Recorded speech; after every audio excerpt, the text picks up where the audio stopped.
by the family.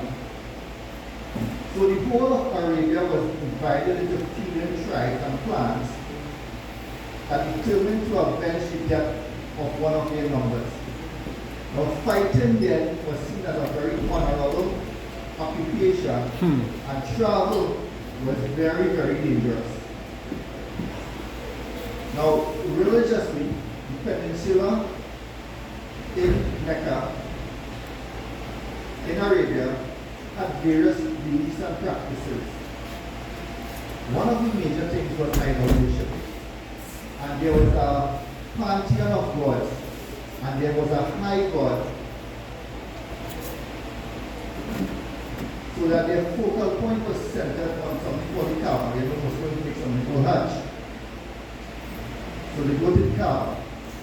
Now in that area, there were various Christian groups, and many of them considered heretical sect by the established church, right?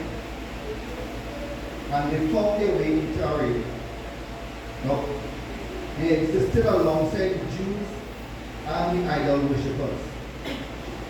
So there seemed to have been a native group of monotheists, as people who believe in one God, who were considered neither Jewish nor Christian. They were considered something called mechanic. And they were upright and believed to model their life after the prophet Abraham. So a lot of prophets and a lot of names that we hear, that we know in the Bible, are parallel in the Quran. So it comes to the point of Abraham. Now, certainly, now these upright people who follow their lives after Abraham, the Quran says,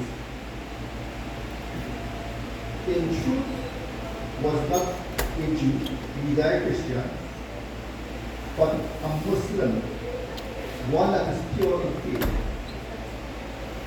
He was not one of the idolaters.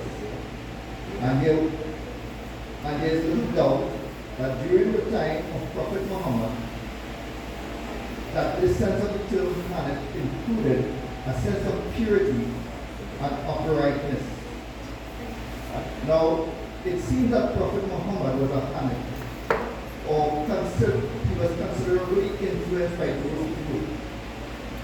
Frequently, he would withdraw to the caves in the Mount of Hira, outside of Mecca, and pray and meditate. And it was during this time Muslims believed that an angel, Gabriel, being so familiar? Gabriel, right, appeared unto him, revealing to him that he should be God's messenger. So, Muslims believe that Muhammad was the last and greatest prophet of Islam.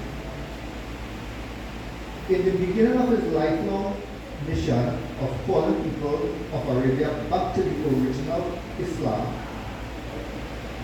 that of Abraham and the patriarchs, that faith, the worship of the one true God, he remained faithful to his calling. Now, Muhammad ibn Ishaq, ibn means son of, right? Right? You will hear the word bin, like Osama bin Laden. Ibn means son of.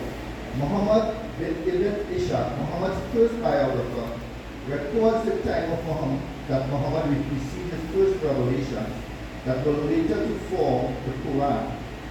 He says, while I was asleep, an angel came to me with something to read and said, read this. I replied, I cannot read. So Muslims believe that Muhammad could not read. And then he pressed the material against me so firmly that I thought I could die. And said again, read it. The angel repeated this instruction a third time. So when I replied, what should I read? The angel said, read in the name of the Lord your God, he who created man from an embryo. Read, for the Lord your God is merciful, like no one else on earth. He who instructed men by pen, he taught him what he never knew. When I woke up, it was as if these words had been written on my heart. So this is what